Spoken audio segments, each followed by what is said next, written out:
It's 3:07 a.m. in a forgotten corner of Flushing. Neon flickers through sheets of rain that hit the sidewalk like gunfire. Inside a 24-hour noodle shop, the only light is the buzz of fluorescent tubes and the glow of a half-dead soda machine. Maya Thompson, 27, bone-tired, braids pulled back, apron stained with soy and exhaustion, is mopping the same spot she's mopped 1,000 nights. Single, supporting her mom's dialysis and her younger sister's community college dreams. Bills stacked like accusations on her kitchen table. She's got exactly $47 in her account and 4 hours before the next shift starts. The bell above the door jingles. She doesn't look up at first. Drunks, lost tourists, graveyard shift regulars. She's seen them all. But this isn't any of them. A child steps in. 6, maybe 7. Soaked to the bone. Fancy navy raincoat dripping rivers onto the tile. Expensive sneakers squelching. Black hair plastered across a face too calm for a kid alone at this hour. He doesn't cry. Doesn't shiver dramatically. He just walks, straight line, right up to the counter where Maya is standing frozen with the mop handle in her grip. He looks up, eyes dark, steady, older than they should be, in a small, clear voice that cuts through the rain noise. "Miss, can you walk me home? Please." It's not far. Maya's stomach drops. Every warning her mom ever drilled into her screams at once. Don't. Get involved. Call someone. Child protective. Police. Anything but this. But the boy's gaze doesn't waver. There's no panic in it. Only quiet certainty. Like he's already decided she's the one. Outside, lightning cracks. The street is empty. No cars. No people. Just rain and shadows. Maya kneels slowly. "Baby, where's your people?" "Your mom?" "Dad. Mom's away. Driver didn't come. I walked too far." He says it like he's reciting lines. Too perfect. Too rehearsed. Her hand trembles as she reaches for her phone. "I'm calling." No police. His voice sharpens, just a fraction. "Please. They'll take me somewhere bad." Thunder rolls again. The lights flicker. Maya looks at this tiny figure. Expensive coat, ruined shoes, and eyes that have seen things no child should. She thinks of her little sister at that age. Alone. Scared. Waiting for someone to show up. She exhales. "Okay. Just to your door. Then I'm gone." The boy nods once. Slips his small, ice-cold hand into hers. They step out into the storm. What Maya doesn't know yet, what no one could have warned her about, is that the child she just agreed to protect is Joon-soo, only son and heir to Chairman Baek, the most ruthless Korean syndicate boss operating from Seoul to New York. And the moment she took that hand, she became the next target. Not just her mother, her sister, everyone she's ever loved. Because in this world, kindness is a debt, and some debts are paid in blood. Real quick before we dive in, drop your city or country in the comments right now. Where are you watching from? And be honest. If a soaked little boy walked into your job at 3 a.m. and asked you to walk him home in a storm, no parents, no explanation, what would you do?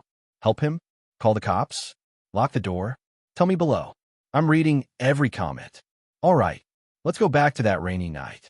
To understand why Maya Thompson made the choice she did at 3:07 a.m. on that Tuesday night, you have to understand her life. The real one. Not the Instagram version. The actual, bone-grinding, soul-crushing reality. She grew up in East Flatbush, Brooklyn. Her father left when she was 9. No note, no goodbye. Just a void shaped like a man who took the grocery money and never came back. Her mother, Diane, worked 3 jobs. 3. Waitressing at a diner in Midtown, stocking shelves at a 24-hour grocery, and cleaning offices in Tribeca on weekends. And still, they were always one emergency away from the street. Maya promised herself she wouldn't become that statistic. She'd get good grades, go to community college, work her way up, be different. She'd get good grades. Made it to CUNY.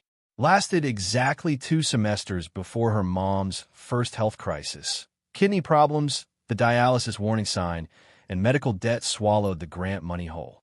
So she dropped out, got the noodle shop job. It paid $16 an hour, cash tips, flexible schedule.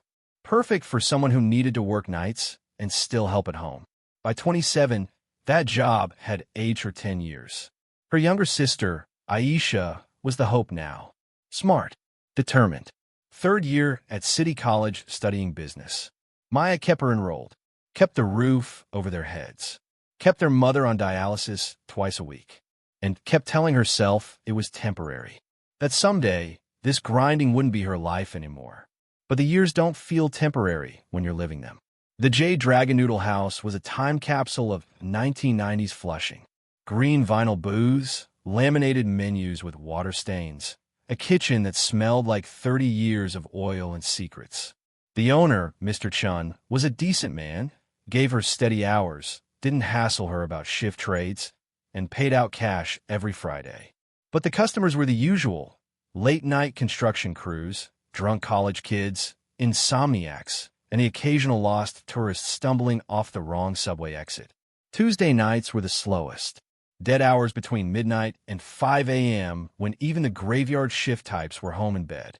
That particular Tuesday had been colder than usual for late September. Rain started around 2 p.m. and never stopped. One of those deep autumn storms that feels personal, like the skies settling a score. By 11 p.m., when Maya clocked in, the streets outside the J Dragon were abandoned. Mr. Chun had already left. His nephew was theoretically managing, but the nephew was in the back with his phone and a vape pen, leaving Maya alone on the front. She didn't mind. The solitude was better than small talk. She mopped, restocked napkin holders, refilled the soy sauce bottles, checked her phone, a text from her mom saying dialysis went okay. That word, okay, carried the weight of a failed prognosis. It meant no worse, not better, just surviving. By 3 a.m., she was genuinely alone. Even a nephew had disappeared. Just Maya, the hum of the fluorescent lights, and the percussion of rain on the window. That's when the bell chimed. She looked up from the mop. The figure in the doorway was so small at first that she thought it was a trick of light. But as he stepped inside, really stepped carefully with a deliberateness that didn't match his size, she registered. Child.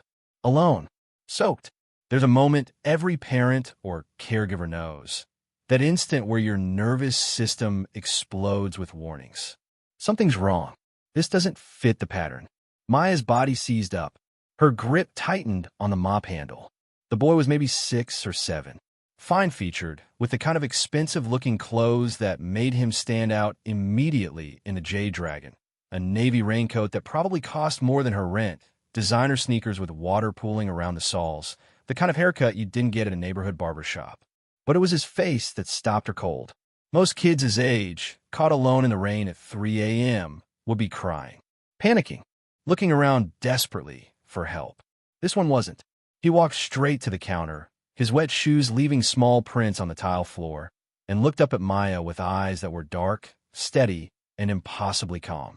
"Miss," he said, his voice small but clear, cutting through the rain noise outside. "Can you walk me home? Please. It's not far." Maya's mouth went dry. Every safety talk she'd ever had with her mom fired off at once. This is a setup. This could be someone testing you. Call the police. Call someone. Do not get involved. But there was something in the boy's gaze that bypassed all of that. Not manipulation. She'd become good at reading manipulation from years in the service industry. This was something else. A kind of expectation. Like he'd already decided that she was the answer to a question he'd been asking the universe. "What's your name, sweetie?" she asked, kneeling slowly, so she wasn't looking down at him quite so far. "Joon-soo," he said, "but people call me June." "June." She repeated it, trying to buy time, trying to think. "That's a nice name. Where's your mama, June? Or your dad?" "Mom's in Seoul right now. Business." He said it like a line he'd rehearsed. Too formal. "My driver was supposed to pick me up from my friend's house, but he didn't come. I waited a long time. Then I started walking, and I got lost, and it rained so much in..." He trailed off, seeming to realize he was giving too much explanation. "It's not far," he repeated. "Just across the bridge." Across the bridge. Flushing to Astoria? Maybe. Or further. A kid walking alone through the rain at this hour, dressed like he'd never had to walk anywhere before. It was a recipe for disaster. Maya stood up, her mind racing. The rational choice was obvious. Call 911. Explain the situation to the cops. Let them handle it. That was the safe choice. But she was thinking about her sister. about being 9 years old and scared and needing someone to be there, about what it felt like to be small and alone and waiting for an adult to show up. "Okay," she heard herself say. It felt like someone else was speaking. "Okay, let me just grab my coat. We'll get you home." Joon-soo nodded once, like he'd known all along that this was how it would go. SFX. Rain intensifies. Wind howls. Tense string music builds. The moment they stepped outside, Maya realized how bad the storm actually was. The rain wasn't falling anymore. It was attacking, coming in sideways, wind-driven sheets that soaked through their coats in seconds. The street was completely empty. No cars. No people. Just the sound of water and distant thunder. Joon-soo reached up and slipped his small, ice-cold hand into hers. It was the gesture of a child seeking comfort. But his grip was steady. Certain, like he was leading her, not the other way around. They walked north, away from the J-Dragon, toward the block's darker end where the streetlights got fewer and the shadows got deeper. Joon-soo moved with purpose, like he actually did know where he was going. Maya kept expecting to hear sirens, or a car pulling up, or some explanation for why a tiny boy in designer clothes was out here alone in the middle of a rainstorm. None of that happened. Instead, they turned a corner onto a block Maya didn't remember ever walking down before. Taller buildings here. Quieter. More private. Fewer windows. More surveillance cameras. And then, rising up from behind a high iron fence, lit by subtle accent lighting that barely penetrated the rain. A compound. Not a house. A compound. A sprawling stone estate with a silver gate decorated with an intricate dragon emblem. The kind of place that announced wealth so quietly that it was almost threatening. Joon-soo stopped. He reached into his coat and pulled out a small key card. With movements that seemed far too practiced for a 6-year-old, he approached the gate. SFX. Music hits a deep, ominous note. The moment the key card touched the reader, the gate began to swing open.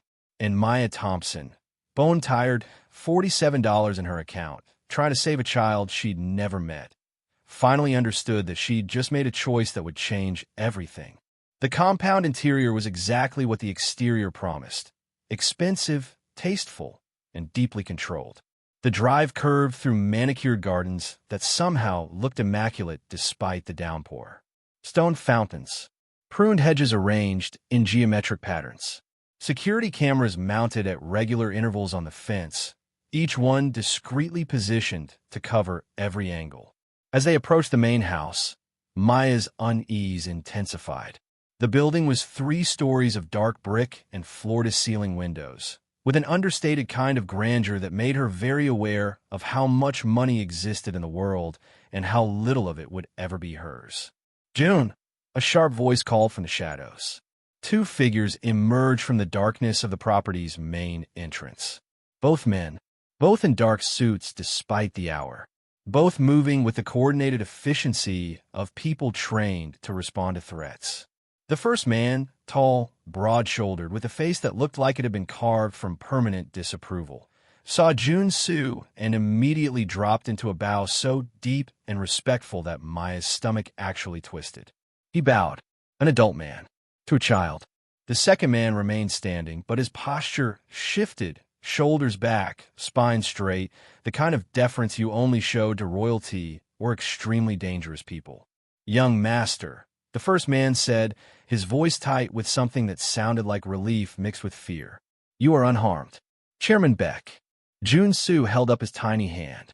The gesture was so casual and so commanding that it actually silenced the grown man mid-sentence. "I'm fine, Mr. Park," Joon-soo said. His voice had changed.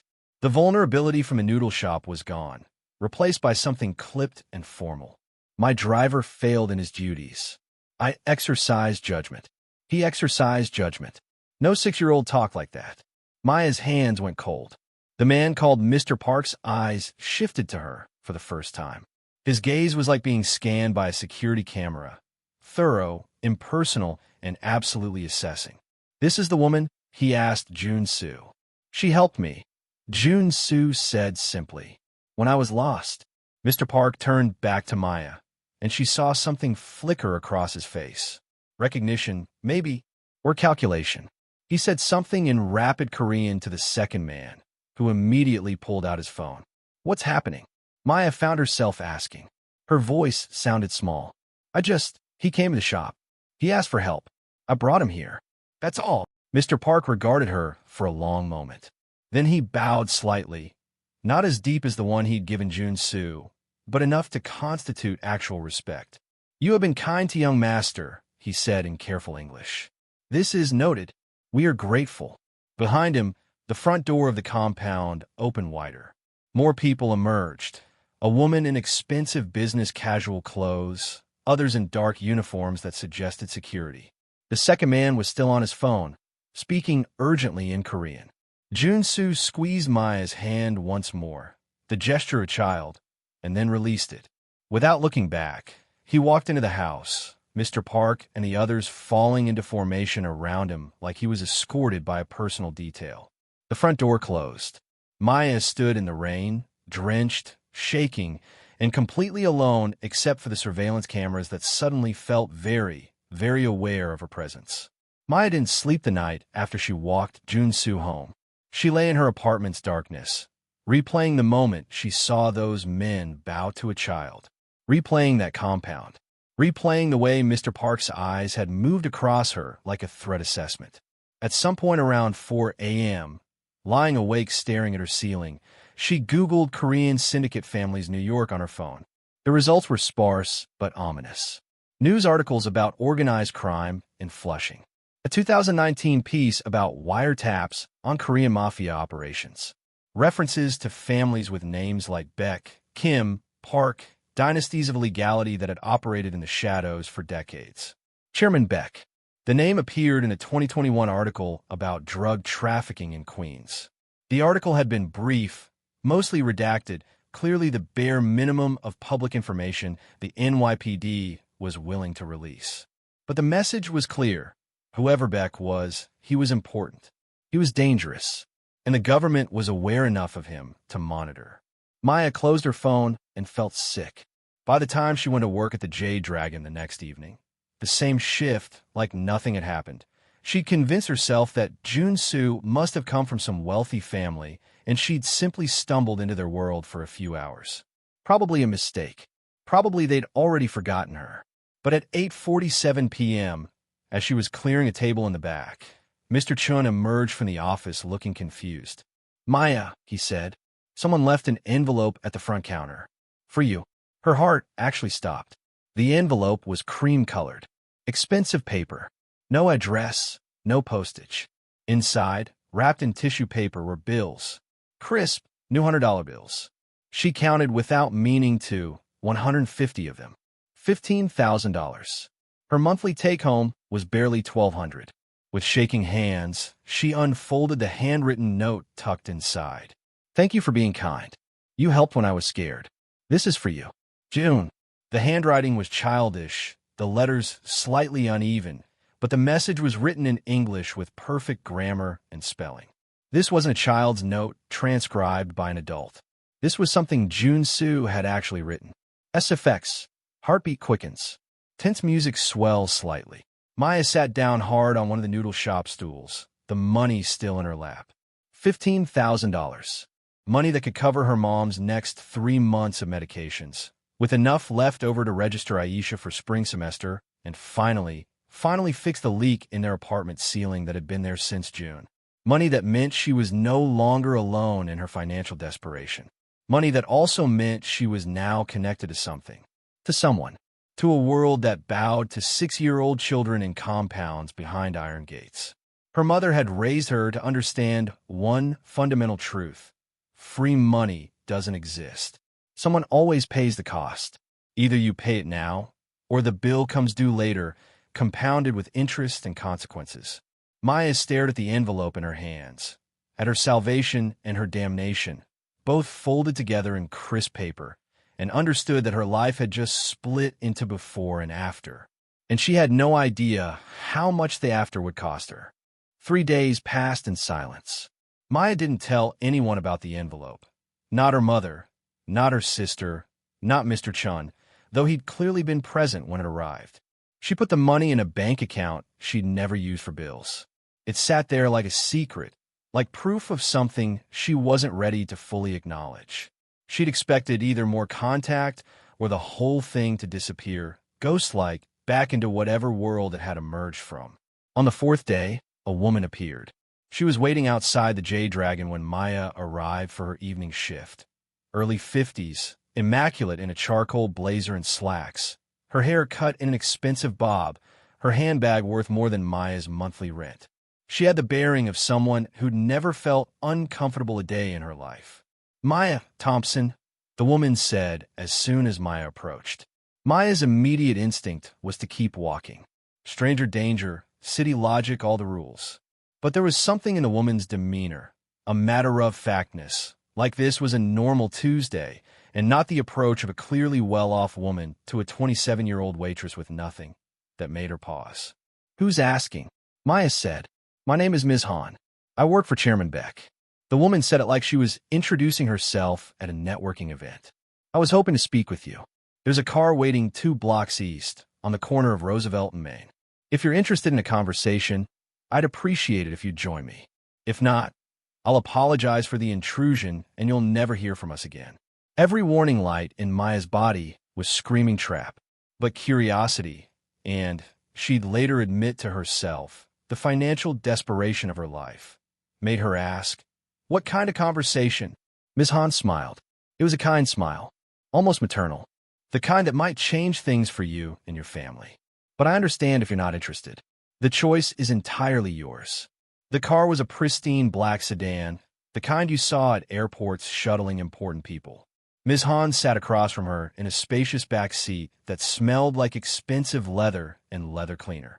Between them was a small table with bottles of water, wine, and a small tray of biscuits. "I imagine you have questions," Ms. Han began as the car pulled smoothly into traffic. "And I'll answer them as directly as I can." The woman, "I am acting as the intermediary for requests that we speak in person so that I might assess whether your character is compatible with the opportunity being presented." "What opportunity?" Maya asked. Her voice was steadier than she felt. "An opportunity for you to provide companionship and mentorship to young Master Joon-soo." Maya's stomach twisted. "I'm not interested in anything illegal. I wouldn't have brought you into this conversation if illegality were a requirement," Ms. Han said. "What we're proposing is quite simple and quite legal. Young Master is an exceptionally isolated child. His father's position means that most relationships in his life are transactional or obligatory. What he needs is exposure to normal human interaction, to kindness. You demonstrated kindness to him when he was lost. That quality, Chairman Baek believes, is exactly what his son requires." The car turned onto a quiet street. Through the window, Maya recognized the neighborhood approaching the compound from before. "He's paying me?" Maya asked. "For hanging out with his kid?" "He's offering you compensation for your time," Ms. Han said, as if there were a meaningful distinction. $60,000 per year, plus expenses. 1 afternoon per week. Supervised, naturally. You'd spend time with young Master in public settings, parks, museums, arcades. Teach him what a normal childhood looks like. And in return, you receive a substantial income supplement that could significantly improve your family situation. $60,000 a year. More than 5 times what she made at the noodle shop. Maya felt something in her chest clench. "And if I say no?" she asked. "Then we turn the car around, drop you back at your apartment, and you never hear from any of us again. The $15,000 is yours either way. Consider it payment for being kind to young Master when he needed it." They were entering the compound now. The gates opened, and the familiar gardens came into view, this time lit by early evening light rather than storm shadows. "He knows things about us," Maya said quietly. "You know things about us. About my family. About our situation." "Yes."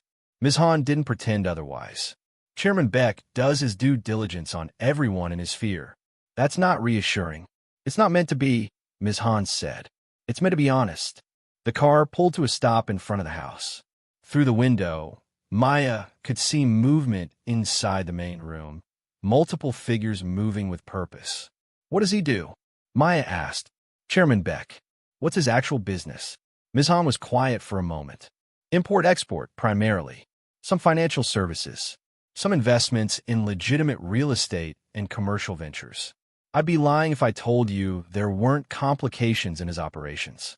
But what matters for this conversation is whether you're willing to provide a service that is completely legitimate and completely safe. The money is legitimate. The position is legitimate. The risk, if there is any, is minimal. And if there is risk? Maya pressed. Ms. Han turned to look at her directly.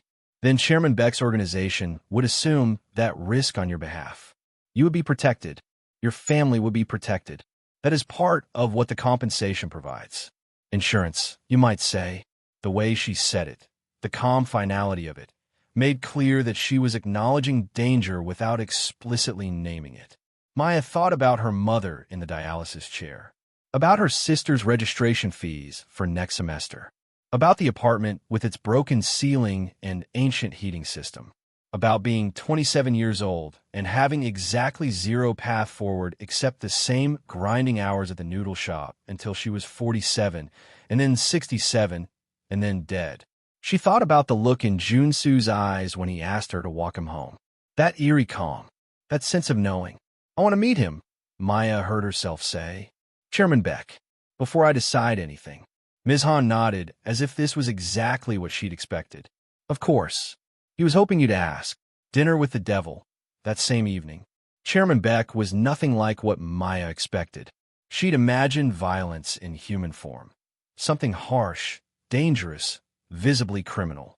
What she got instead was a man in his early 50s, with silver-threaded hair, wearing an expensive but understated suit, greeting her in the compound's dining room like she was an old friend. Ms. Thompson, he said, standing to shake her hand. His grip was warm. His English was perfect, accented but fluent. Thank you for coming. Please sit. The dining room was gorgeous. A long table of dark wood, place settings of real china, soft lighting from chandelier that probably cost more than her entire apartment. Ms. Han was there, as was Mr. Park, who nodded to Maya with something approaching warmth. And Joon-soo, dressed in expensive home clothes, who smiled at her like seeing her was the best part of his day. Hello, Nuna, Joon-soo said. The term was Korean, something like older sister, a familiar term of affection. Hearing it from his mouth was like being pulled inside something intimate. Hey, buddy, Maya said, feeling her defensive posture soften just slightly. The meal was remarkable. Courses of Korean food served with an elegance that made every bite feel ceremonial. And throughout it, Chairman Baek conducted a conversation with Maya that felt both completely genuine and completely calculated. He asked about her life, about her mother's health, about Aisha's studies. He already knew the answers. Clearly he'd had her investigated thoroughly. But he asked anyway, creating the appearance of discovery and conversation. And slowly, through the dinner, he revealed his offer not as a transaction, but as an act of grace. My son, he said, his voice carrying genuine affection, has a difficult path ahead of him. One day, he will inherit responsibilities that most children can't imagine. Already, at his age, he is trained, prepared, hardened. But there is a risk that in creating a leader, we lose the boy. He looked at Joon-soo with something that might have been love. What he needs, Baek continued, is exactly what you demonstrated that night in the rain. Simple human kindness. No agenda. No secondary motive. Just an adult who cares whether he's okay, whether he's happy, whether he feels like a person and not just a future inheritance. He leaned forward slightly. Ms. Thompson, I can provide my son with many things. Security, education, every material advantage. But I cannot give him what you already gave him, free of charge, at 3 a.m. in a noodle shop. I'm asking you to provide that, regularly, compensated appropriately, and with our full protection. That's all. SFX. Music swells with subtle menace. A moment of beautiful, terrible silence. By the time Maya left the compound 3 hours later, with a contract in her hands and an understanding that she'd crossed a threshold she couldn't uncross, she had to admit that Chairman Baek was a charismatic man. She also had to admit, silently, that she was terrified. But the money, God, the money. With $60,000 a year added to her noodle shop wage, she could upgrade her mother's dialysis treatment to the better facility pay Aisha's tuition in full, get the ceiling fixed, the heating system replaced, maybe even move to a better apartment, have a life that felt less like drowning. In the car on the way back, Ms. Han handed her something, a pre-filled envelope of $5,000. Initial compensation for the first month, she explained. Subsequent payments monthly, direct deposit. $5,000. For one afternoon a week with a child who was clearly already affectionate toward her. Maya took the envelope and didn't allow herself to think about the price she might be paying later. The first outing was to the Central Park Zoo on a Saturday afternoon. Joon-soo arrived at a designated meeting point with Ms. Han and Mr. Park, dressed in simple clothes that probably cost more than Maya's weekly salary, but were chosen to make him look like any other kid. Baseball cap, sneakers, jeans. "Nuna," he called when he saw her, and before anyone could stop him, he'd broken from his handlers and wrapped his arms around her in a hug that felt desperate in its sincerity. Maya's resistance softened. Whatever else was going on, whatever world she'd stepped into, this child's happiness seemed genuine. "Hey, buddy," she said, hugging him back. "You ready to see some animals?" They spent the afternoon like two regular people, which she increasingly realized was exactly what Joon-soo was craving. Not the compound, not the suits and the bows and the careful deference. Just simple things. They looked at the penguins. He wanted to know everything about them, how they survived in cold water, what they ate, how they could dive so deep. She answered what she could and admitted when she didn't know. That seemed to delight him more than the answers. They shared a pretzel. He got mustard on his face. She laughed and wiped it off, and for a moment, he was just a 6-year-old boy, not an heir to a criminal empire. At the reptile house, he held her hand tighter, afraid of the snakes, but determined to be brave. He told her about his school. Not a normal school, but a private institution where he had tutors and a carefully curated peer group. He told her about learning languages: English, Korean, Mandarin, Japanese. He told her about piano lessons and martial arts training that seemed excessive for someone his age. And gradually, as the afternoon unfolded, he began to open up about the loneliness. "I have to be strong," he told her as they sat on a bench eating soft pretzels. "Papa says that being strong means not showing fear, not showing sadness, not being a burden." "Who told your papa that?" Maya asked. "His papa," Joon-soo said, "and his papa before that. It's how our family is." Maya realized in that moment that Joon-soo didn't have parents. He had obligations. He had a father, but what that father offered was not parenting, but preparation. Grooming for a role he hadn't asked for. "Well," Maya said, putting her arm around his small shoulders, "I'm not your papa. So here's what I think. You're allowed to be sad. You're allowed to be scared. You're allowed to need things. That's being human. That's not being weak." Joon-soo looked up at her with those dark, too old eyes. "Really, really," she said. "And if you're ever really scared or really sad, you can call me. Okay? Or tell Ms. Han or Mr. Park, and they'll help you get in touch with me." He nodded solemnly and squeezed her hand tighter. By the time the outing ended, Maya had fallen into something she'd been trying to avoid: genuine affection. This wasn't a job anymore. This was a child she cared about. SFX, music shifts.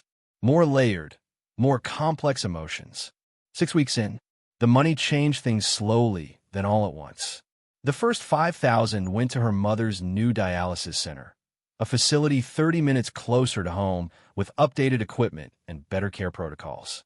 She watched her mother's face the first day they went, saw the relief in her posture, and felt something like redemption.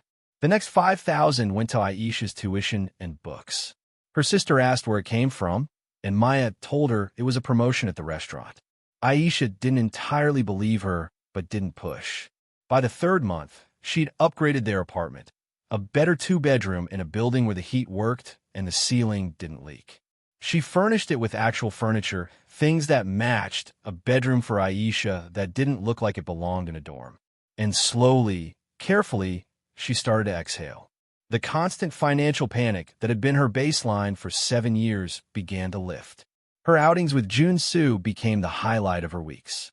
Museums, bookstores, a movie theater where she smuggled snacks, and they sat in the back, and he rested his head on her shoulder during the movie. the Bronx Zoo, an arcade where she taught him how to play racing games, and he became completely unself-conscious in his joy. He called her Nuna consistently now. She called him Little J, or Buddy, or just Joon-soo when she needed him to listen to something important. And he told her things a 6-year-old shouldn't know. That his father had enemies. That some of those enemies would like to hurt him. That this was why Mr. Park and Ms. Han were always nearby. Because they were protectors. "Are you scared?" she'd asked him once gently. "No," he said. And she believed him, which was somehow worse. Fear would have been normal.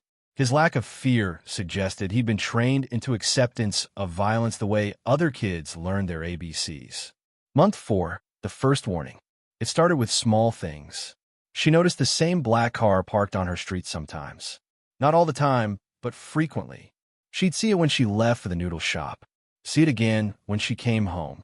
Then there were the phone calls. Block numbers, calls that would connect, but have no one on the other end. Just breathing, or sometimes faint music, or once a voice that had been run through a distorter saying, "Stay away from a boy." Her heart had nearly stopped on that one. She brought it up with Ms. Han during the next official meeting, trying to sound casual. "There've been some issues," she said. "Calls. A car following me. Is it something you know about?" Ms. Han's jaw tightened. "Let me speak with Mr. Park." 24 hours later, she was in a car again with Ms. Han and Mr. Park, being driven to an office building in Midtown. "There are factions," Mr. Park explained calmly, like he was explaining weather patterns. "Competing interests. Some of these interests see you as a potential leverage point against Chairman Baek. A weakness. A weakness." Maya's voice cracked slightly. "You are important to young master," Ms. Han said. "In our line of work, anything important to a powerful man becomes a target for his enemies. This is understood, and this is why we provide security." "Security?" Maya gestured vaguely. "I have cars following me and weird phone calls. That doesn't feel like security. That feels like threat." "Both," Mr. Park said, with a kind of dark honesty. "To some, you are a threat to be eliminated. To us, you are an asset to be protected. The two will conflict." He pulled out a folder and opened it for her to see. Inside were photographs. Men she didn't recognize. Addresses. Dates. A full dossier on people who were apparently watching her. "Vietnamese syndicate," Mr. Park continued.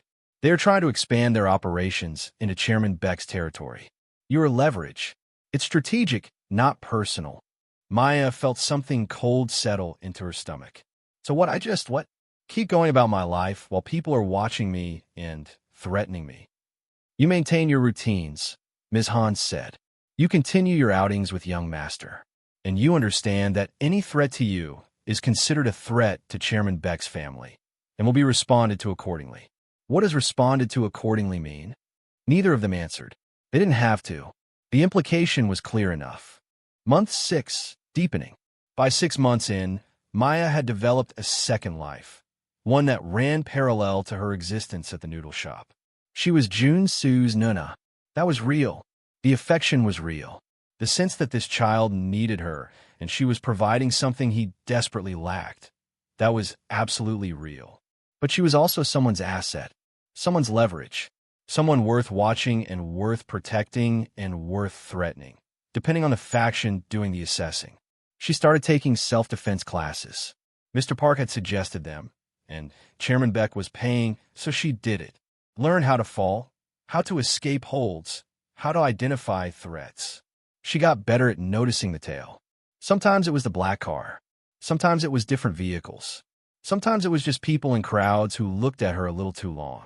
She bought a new phone that only Joon-soo, Ms. Han, and Mr. Park had the number for.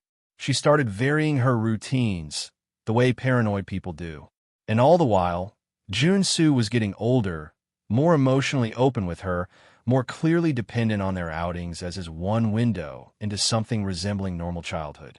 One afternoon at a museum, as they looked at paintings, he took her hand and said, "When you're not here, I think about this. About us doing normal things. Papa says I shouldn't think about normal things. He says I have to focus on what's coming. But I like thinking about normal things." "Then keep thinking about them," she told him, squeezing his hand. "That's how you remember you're a person and not just a position." He looked up at her seriously. Will you always be here? Even when things get harder? The question carried weight. When things got harder, not if. As if he already knew that danger was inevitable. Yes, she promised. And meant it, even knowing it might be a promise she couldn't keep. 8 months into her involvement with the Baek family, Maya learned what leverage really meant. It was a Saturday afternoon, one of her regular outings with Joon-soo. They were supposed to go to the arcade, then grab dinner. Mr. Park and Ms. Han were there, as always, moving with the practiced efficiency of experience protection detail. The plan was simple. Exit the museum, walk to the car park, drive to the arcade in Flushing. They made it as far as the museum's side exit before the black vans pulled up. Maya didn't recognize what was happening at first. 1 second they were walking normally. The next, Mr. Park's hand was on his weapon, and he was saying something urgently in Korean to Ms. Han, who immediately moved in front of Joon-soo. Run, Mr. Park said to Maya. Get young master to the car. Now. The van screeched to a stop. Men in dark clothing emerged. Too many of them, too coordinated, carrying equipment that suggested serious intent. Kidnapping. That's what Maya's brain finally registered. They were trying to kidnap Joon-soo. Something inside her broke open. She grabbed Joon-soo's hand and ran, pulling him away from Ms. Han, away from Mr. Park, instinctively moving toward the museum's interior rather than toward the car park. Go! Mr. Park was shouting, engaging with the first wave of attackers. Maya didn't think. She didn't consider. She just pulled an 8-year-old boy through a museum exit, down a hallway, down a flight of stairs, adrenaline flooding her system with the kind of clarity that usually only comes right before you die. The sounds behind them, thuds, shouting, maybe gunfire, she couldn't tell, were enough to keep her moving. She pulled Joon-soo into a staff-only corridor, down another stairwell, hoping for a basement exit. She found one. They burst out into afternoon sunlight on a side street, Joon-soo gasping, her heart hammering so hard it felt like it was going to explode. We need to keep moving, she gasped. Can you run? He nodded, tears streaming down his face, but kept pace with her. SFX. Heavy footsteps behind them. Shouts. Chase music intensifies. 2 blocks. 3 blocks. She pulled him into a subway station, down the stairs, through a turnstile that she jumped with him, into the first train that was boarding. It wasn't until the train started moving that she allowed herself to slow down, to breathe, to realize that she was bleeding. A cut on her hand, probably from rough pavement when she'd helped pull Joon-soo along. Not serious, but real. Joon-soo was shaking against her. You're okay, she whispered, pulling him close. You're okay. I've got you. They tried to take me, he said, his voice small and shocked. They tried to take me away from you. I know, buddy. I know.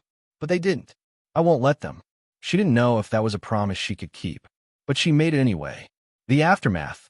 Beck's apartment. The car arrived 30 minutes later. Not Mr. Park's usual vehicle. Something more secure, with tinted windows and no identifying marks. Ms. Han was driving, her expression grim. Get in, she said simply. Maya hesitated for maybe a half second, then strapped Joon-soo in and climbed in after him. Are you hurt? Ms. Han asked, pulling into traffic. Just a cut, Maya said. Is Mr. Park okay? What happened back there? Mr. Park is handling the situation, Ms. Han said in a tone that suggested she didn't want to elaborate. Chairman Baek would like to speak with you. Both of you. The car ride was silent, except for the sound of traffic and Joon-soo's occasional sniffles.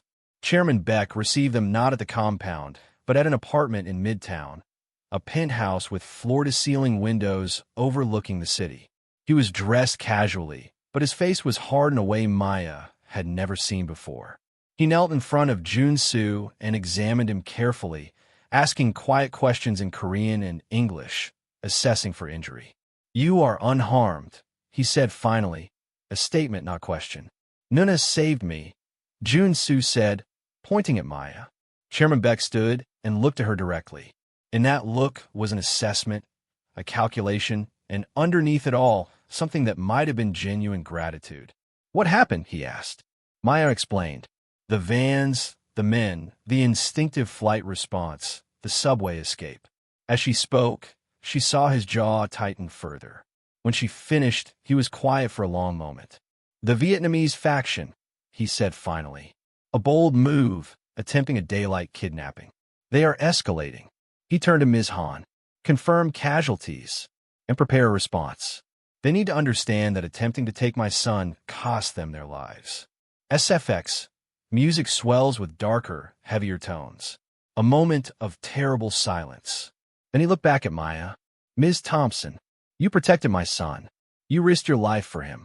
This creates a debt that requires acknowledgement." He gestured, and Ms. Han moved to a desk, opening a drawer and retrieving a thick envelope. $100,000, Chairman Baek said. "Not as compensation, as recognition, as family." Family. The word hung in the air between them. "I don't want your money," Maya found herself saying. "I want Joon-soo to be safe." "He will be safe," Chairman Baek said, and the certainty in his voice suggested he was already planning the kind of safety that would involve considerable violence against his enemies. "That I can promise. But you are no longer a hired companion. You are now an adopted member of my household. You will be protected as such. Your family will be protected as such." He knelt in front of Joon-soo again. "My son needs you," he said, "more than he needs anything else. This attack proves it, and you've proven willing to die for him. You are, as of this moment, part of my family." Joon-soo wrapped his arms around Maya's neck, and she felt him exhale against her shoulder, the exhale of someone who'd been holding their breath for hours. The new reality, next week. The consequences of the attempted kidnapping rippled through Maya's life immediately. Mr. Park assigned additional security to her. A discreet car followed her everywhere. A man in a suit waited outside the noodle shop during her shifts. Mr. Chen noticed and asked careful questions that she answered as vaguely as possible. Her mother called to ask why there was a man standing in the lobby of her building. "Security," Maya told her. "For the family I'm working for. It's just a precaution." Her mother, who was not a fool, recognized a lie through its attempt at truth. "Baby, what kind of family needs security like that?" "The kind with complications," Maya admitted. "But they're good people, Mom, and they're taking care of us." "At what cost?" her mother asked quietly. It was the question Maya had been avoiding for months. The first attack on her mother came 3 weeks after the museum incident. Diane Thompson was asleep when someone broke into her apartment. She woke to the sound of her bedroom door opening, and in the darkness saw a silhouette standing in the doorway. By the time she screamed, Mr. Park's people, stationed outside in the lobby as always, had breached the apartment. The intruder fled out the fire escape before they could catch him, but he'd done enough to deliver the message. "We know where you live." Her mother called Maya at 2 a.m., voice shaking. "Someone was in the apartment," she said. "They were standing right there." "Maya, what is happening? Who are these people?" Maya felt something inside her shatter. "Are you okay?" she asked urgently. "Did they hurt you?" "No, I'm okay. But, baby, you need to tell me what you've gotten into." So she did. Not all of it. Not the criminal details, not the scope of Chairman Baek's operations, but enough. She told her mother about Joon-soo, about the syndicate conflict, about being in the middle of something dangerous. Her mother's response was to pack a bag and move into the protected apartment that Chairman Baek's people had been setting up for her. A secure location with armed guards, updated security systems, the works. Aisha was less cooperative. The threats against her came through her college email. Messages threatening violence if she didn't convince her sister to disappear. When campus security got involved and the university found out what was happening, there was talk of her having to withdraw. Maya met with Aisha in person in a secure location that Ms. Han arranged. "I'm dropping out," Aisha said immediately. "You're not," Maya replied. "They're threatening me, Maya. In writing. On my email. This is insane. You have to stop whatever you're doing." "I can't stop," Maya said, and the truth of it felt like a weight. "I made a promise to a child, and now that child is in the middle of something neither of us chose. So it's his life or mine." "It's not that simple." "It actually is," Aisha said bitterly. "It's completely simple. You chose a kid you met 3 months ago over your actual family." The words hit like physical blows.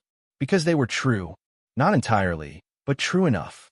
In choosing to protect Joon-soo, In becoming integrated into his world, she had put her family in danger. SFX. Music becomes darker, more desperate. I'm getting you out of the city, Maya said finally. I'm setting you up at a school out of state. Full ride, new identity, security detail. You'll be safe, and you'll finish your degree. I don't want to run, Aisha said. I don't want to hide. Well, you're going to, Maya said, the words coming out harder than she intended. Because your sister is not going to die for this. By the end of the month, Aisha was at Boston College with a fake name and a security detail. Her mother was in the protected apartment. Maya was living at the compound with Joon-soo. The training, month 10. Confined to the compound, Maya began a new phase of her involvement. Mr. Park suggested she undergo proper security training. Not casual self-defense classes, but real protective detail work. She learned threat assessment, evasion techniques, how to move through a space strategically, how to be truly useful in an actual conflict. And then she learned how to fight. An instructor named Cho came to the compound 3 times a week. He was merciless and efficient, and by the end of each session, Maya's entire body ached. But she was getting better, faster, more aware. You have natural instincts, Cho told her after about a month. Someone trained you well, or you trained yourself. Either way, you pick up combat skills faster than most people I've worked with. I have motivation, Maya said, breathing hard after a grappling session. Yes, Cho agreed. Protecting one person is always the strongest motivation. During these sessions, Joon-soo would watch from the side of the training room, seeing Maya evolve from someone who protected him instinctively into someone who could protect him strategically. She wondered sometimes what it was doing to him, watching her transform into an armed operative, whether he was learning to trust her more or to fear her more. The close call, month 11. The second direct attempt on Aisha's life happened at Boston College. She was walking back to her dorm when a car pulled up beside her. A man leaned out and tried to grab her. Her security detail, positioned always at a discreet distance, intervened immediately, putting themselves between the target and the attacker. There was a fight. The attacker was arrested, and Aisha called Maya, crying, saying she couldn't do this anymore. Move her again, Maya told Ms. Han. Different state, different school, different everything. This is becoming expensive, Ms. Han said, not unkindly. You're aware of that? I don't care, Maya said. My sister lives. That's non-negotiable, Ms. Han reported back to Chairman Baek. And within a week, Aisha was relocated to a university in Michigan with yet another identity and more security. But the cost of all this was becoming clear. Chairman Baek was spending significant resources protecting Maya's family, which meant Maya owed him in ways that couldn't be repaid with money.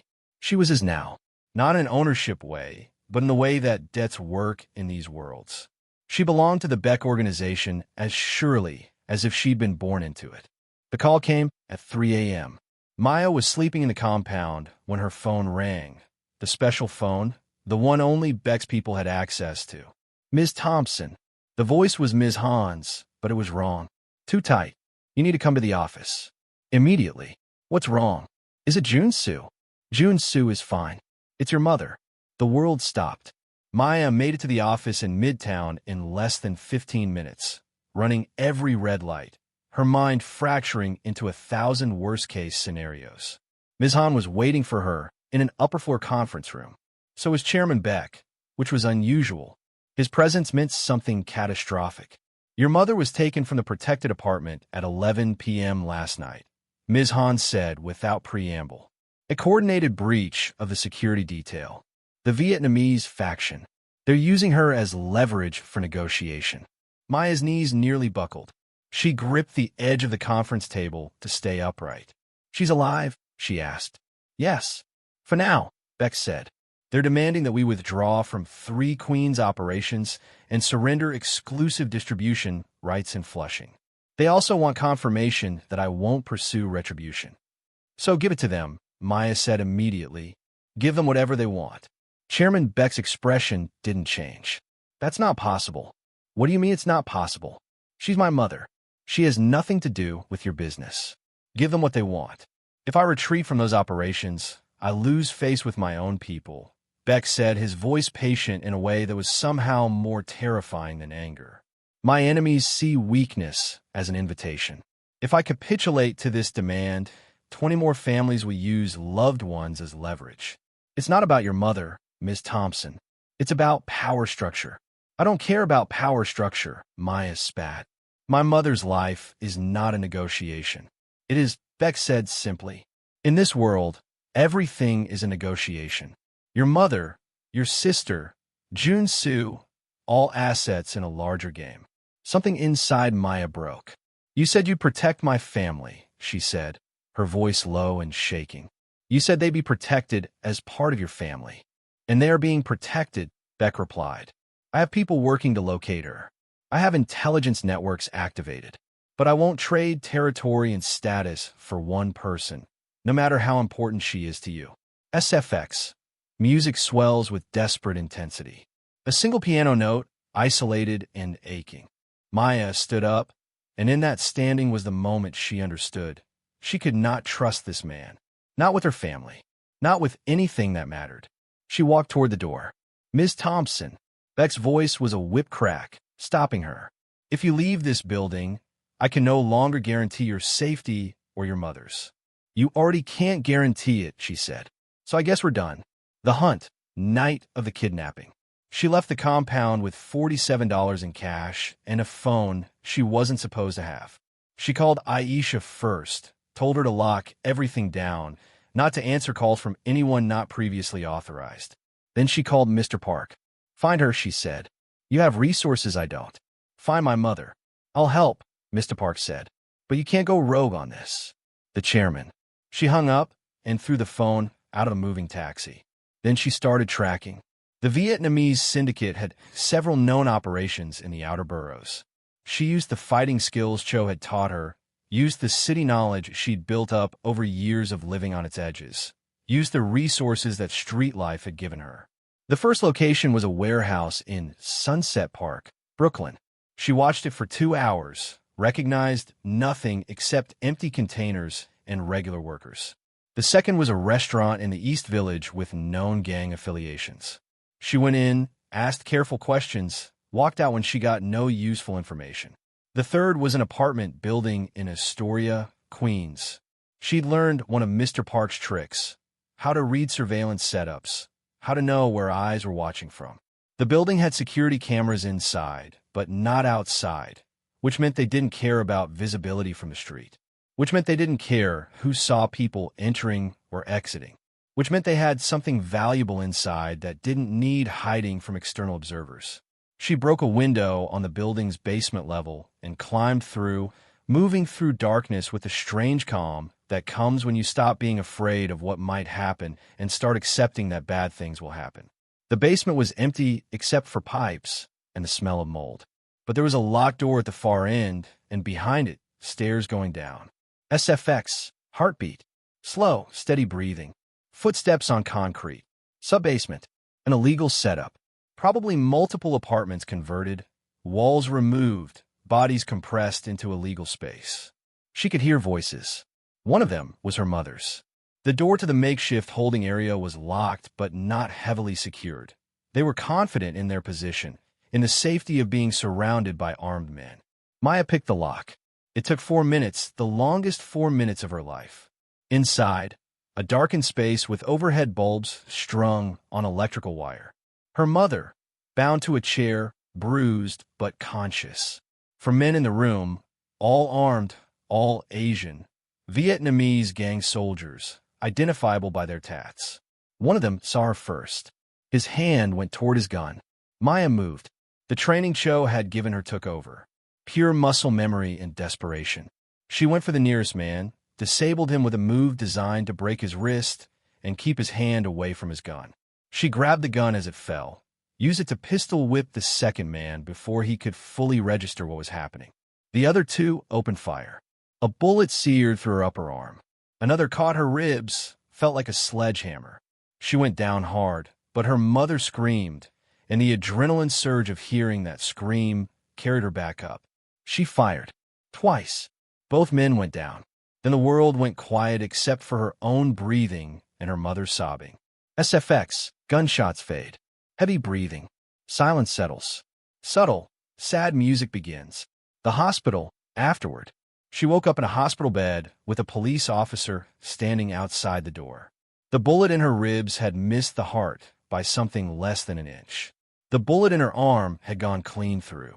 She'd lost enough blood that they'd given her a transfusion, but she'd live. Her mother was in the hospital too, a few floors up. Beaten, but not broken. The trauma would take longer to heal than the physical injuries. The police wanted to know how she'd found her mother, who the dead men were, what her connection was to organized crime. She didn't answer. She asked for a lawyer and didn't speak until one arrived. Chairman Baek came to the hospital that night. He stood in her room, looked at her in the hospital bed, and for the first time, she saw something like genuine emotion on his face. "You could have died," he said simply. "Yes. You acted without authorization. You violated my directives. Yes. You saved your mother's life. Yes." He was quiet for a long moment. "In my world, there are rules. Order depends on hierarchy and adherence to structure. But I understand now why you violated the structure. I would do the same had you been my biological child instead of someone who came to us by chance." He sat down slowly in the chair beside her bed. "The men you killed belong to an organization that has been trying to unseat me for 5 years. Your single action has eliminated 4 of their operatives and sent a message that interference with my family produces lethal consequences. The Vietnamese faction is now reconsidering their position." He looked at her directly. "You're no longer employed by me, Miss Thompson. You are inducted in my family as a full member. Whatever protection I can provide you, I provide. Whatever resources I can commit, I commit. This is not negotiation. This is not business. This is blood. I did it for my mother," she said. "Not for you." "I know," he said. "That's why it matters." Recovery took 3 weeks. During those weeks, the war that had been simmering beneath the surface of New York's criminal underworld finally boiled over. The Vietnamese faction, emboldened by their capture of Diane Thompson, made a critical miscalculation. They interpreted Maya's solo rescue attempt as a sign of weakness in the Baek organization. An old crime boss, they thought, who couldn't control his own people. Vulnerable. So they escalated. There were bombings. It's on Baek's establishments. A attempted assassination of 2 of his senior lieutenants. And Chairman Baek responded the way he'd been responding to threats for 30 years, with overwhelming, calculated violence.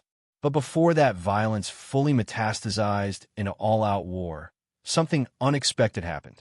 Ms. Han came to Maya's hospital room with a proposal. "Chairman Baek wants you to negotiate," she said. "Negotiate?" Maya laughed, a painful sound from her healing ribs. "I'm not a diplomat." "No, you're not. That's exactly why he wants you." The neutral meeting. 2 days later, Maya, still in pain, still on antibiotics, wearing a blazer that covered her bandages, sat across from Min Duk, the leader of the Vietnamese syndicate, in a room in a hotel in Midtown. No guns, no security detail visible. Just 2 people trying to avoid a war that would cost both organizations millions of dollars and dozens of lives. "You're the waitress," Min Duk said. He was older, 50s maybe, with kind eyes that contradicted his reputation as a ruthless operator. "The one who took 4 of our men." "I was rescuing my mother," Maya said, "who your people kidnapped." "A strategic decision that was poorly executed," Duk acknowledged. "It appears Chairman Baek cares more for this woman than we calculated. This is useful information, but it came at high cost. So what do we do with that information?" Maya asked. Duk leaned back, studying her. "You know Chairman Baek is planning to respond with full force. He will destroy my operations, kill my people, force me from the city." "Yes." "And this concerns you why?" "He's your employer." "Because it doesn't have to happen," Maya said. "Because killing hundreds of people to prove a point is wasteful and stupid. And because I suspect that underneath all this martial posturing, you and Chairman Baek both understand that this territory is big enough for both of you." Duk smiled slightly. "You think we can coexist?" "I think you can if you're willing to see each other as business partners instead of enemies," Maya said. "Chairman Baek controls Flushing, the restaurant district, the import-export terminals. You have the East Village, the warehouse operations in Brooklyn. Different territories, different customer bases. Minimal overlap. Minimal overlap, Duke repeated thoughtfully. So you propose what? Exactly, he asked. Formal demarcation of territories. A treaty. A fee-sharing arrangement on a few operations that do overlap. And an agreement that kidnapping family members is off the table for everyone, because everyone's got family members and none of us can afford that game. SFX. Music becomes more contemplative, less immediately threatening. You realize you're asking me to lose face, Duke said. I attempted to take Chairman Baek's son. I kidnapped your mother. I cannot simply agree to peace terms without consequence. Which is why you'll agree to lose some territory, Maya said. As consequence. But not everything. And not war. Duke studied her for a long moment. Then he stood and walked to a window overlooking the city. I will think on this, he said. But I will be honest with you. The likelihood of Chairman Baek accepting terms from a man he views as an enemy is low. Let me worry about Chairman Baek, Maya said. You just worry about staying alive. The ambush, hours later. The meeting was supposed to be followed by a week of negotiations. It was cut short when Duke's rivals from within his own organization, people who wanted to take his position, used the negotiations as cover for a coup attempt. They ambushed the meeting room. Gunfire erupted. Duke's own bodyguard were pinned down. Security protocols that had worked in theory didn't work in practice against coordinated professionals. Maya grabbed Duke and pulled him toward the window. The fire escape, she shouted. They made it out, but Duke was wounded, a bullet in the leg, bleeding heavily. Maya tied off the wound with a table napkin, and they moved down the fire escape as quickly as they could. Behind them, Chairman Baek's security detail, who'd been positioned at a distance as promised, moved to intercept the actual threat. The fight that followed was brutal and short. Professional against unprepared. The outcome was never in question. SFX, gunfire, screaming, sirens approaching. Sudden, shocking silence. By the time the NYPD arrived, the coup attempt had been contained. Min Duke was alive, if bleeding. Maya's wounds had reopened, and she was bleeding too. And somewhere in the chaos, Chairman Baek's people had made an executive decision. Instead of eliminating a rival, they'd saved one. The message this sent through the underworld was clear. We can afford mercy. We're strong enough not to have to annihilate. That strength meant something. The treaty, 1 week later. The formal agreement was signed in a private room with lawyers present. Legitimate lawyers who knew not to ask questions about their clients. Territories were demarcated. Shared operations were agreed upon. And most importantly, a code was established. Family members and civilians were off limits. Violence would be conducted between professionals, not against the innocent. It wasn't peace, but it was order. And in this world, order was the closest thing to peace. Chairman Baek stood afterward and shook Min Duke's hand. A photographer captured it for the local news, an image that would circulate through both organizations as proof that conflict could be managed rationally. Afterward, Baek called Maya to his office. You've changed the structure, he said. I expected you to be a vulnerability. Instead, you've become an asset in ways I didn't anticipate. I did what needed doing, Maya said. You did what I should have done weeks ago, he corrected. You looked at the situation and saw a solution instead of dominance. This is a skill I value. He gestured to a chair. She sat. I have a proposal, Baek said. I'm restructuring my organization, broadening the leadership. I want you to run the legitimate side of operations, the restaurants, the import-export business that doesn't involve anything illegal. Full authority, full stake in the company, a position of real power earned through your actions. SFX, music swells with a sense of change, transformation, new beginnings. Maya's first instinct was to refuse. But she thought about her mother, her sister, Joon-soo, about what a position like this could mean for them, about the fact that she was already in this world, so deeply embedded that there was no way out. Might as well move up. Okay, she said. I'll do it. 2 years later, March 2026. The J Dragon Noodle House was technically no longer a noodle shop. It was now the flagship location of a small chain called Nuna's Table, Maya's restaurant empire, capitalized by legitimate funds channeled through the Baek organization, but run entirely independently and, most importantly, entirely legally. There were now 5 locations across the city.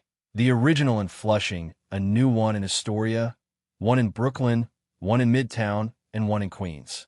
Each one employed local people, supported local communities, and made legitimate money hand over fist. Maya had a business degree from a night program, paid for by the restaurants. She had a 401k. She had an office with her name on the door. She had become, inadvertently, a legitimate businesswoman. This particular Wednesday, she was at the Flushing location, overseeing renovations. A small terrace was being added to the rooftop, a quiet space where she could have meetings or, more importantly, where Joon-soo could have a place to breathe that wasn't trapped inside security. "It's beautiful, Nuna," a voice said behind her. She turned. Joon-soo, now 10, nearly 11, with his father's sharp features and his mother's gentle eyes, stood looking out at the city view. He'd grown, not as taller though he had.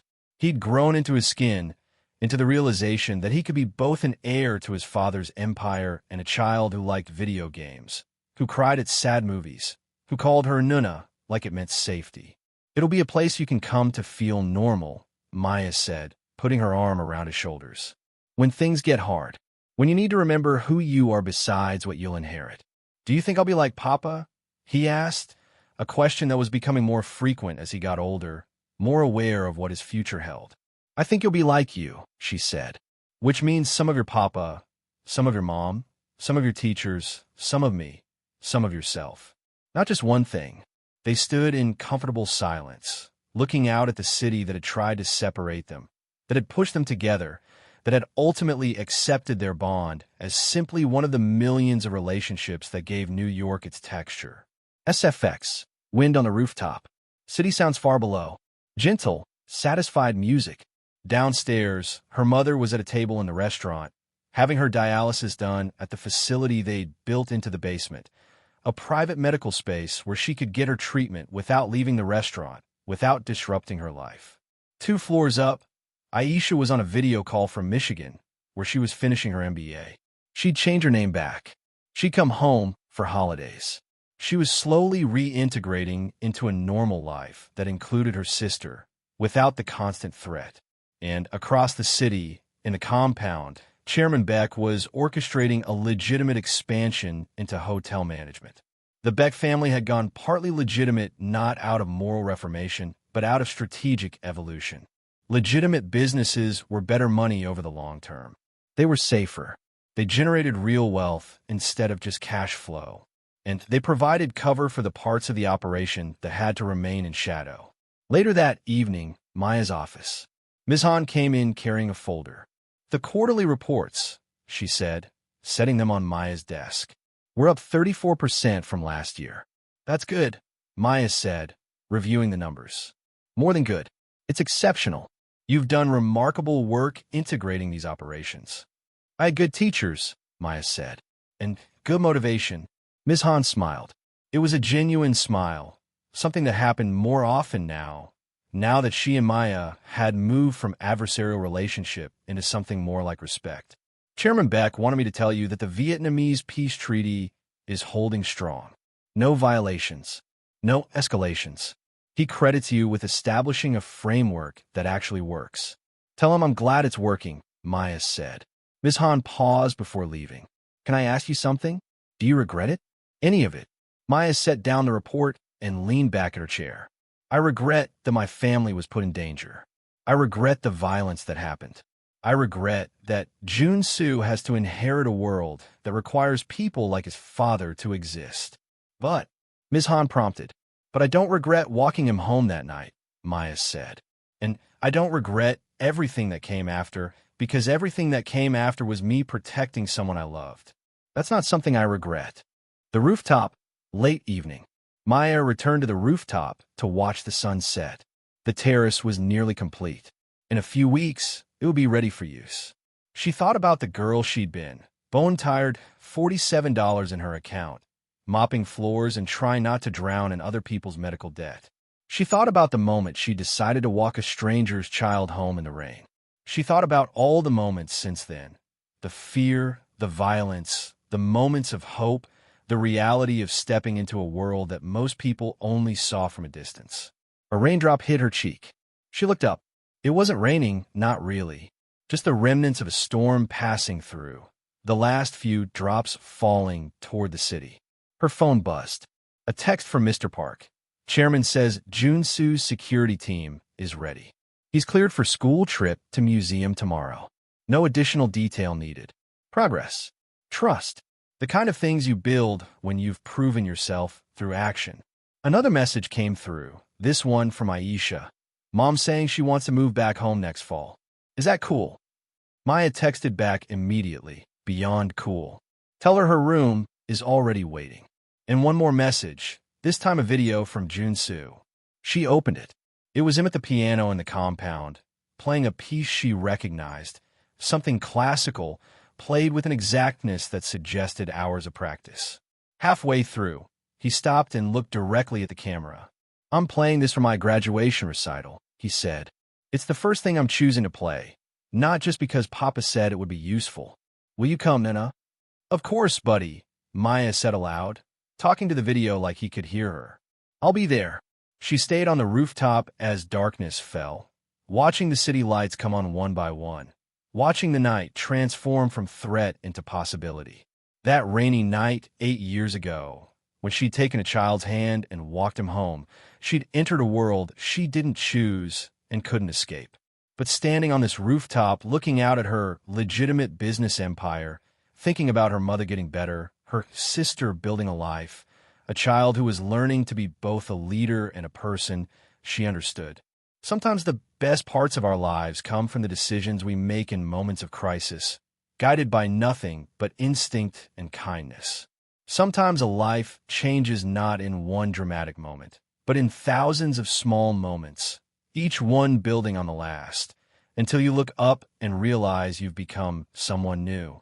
Sometimes debts are paid, not in money, but in loyalty, in love, and the willingness to stand in danger for someone who matters.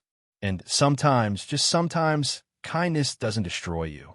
Sometimes it saves everyone. The story of Maya Thompson and Joon-soo Baek is, of course, fictional. But the themes it explores, family, debt, the cost of loyalty, the possibility of redemption, the ways violence and protection are intertwined in organized crime. These are as old as human society. If this story resonated with you, if you found yourself thinking about the choices you'd make in similar situations, if you're wondering right now what you would do if a small, soaked child appeared at your job at 3 a.m. and asked for help, drop that in the comments. I'm still reading everyone. And if you made it to the end of this story, if you sat with Maya through her journey from waitress to family, from vulnerability to strength, from innocence to complicated wisdom, thank you for the time. Thank you for caring about her story. And thank you for being part of this community that believes that stories matter. Next week, we're going back into deep crime narrative. So make sure you're subscribed, turn on notifications, and I'll see you soon. Until then, be kind to the lost children. You never know what you might be starting.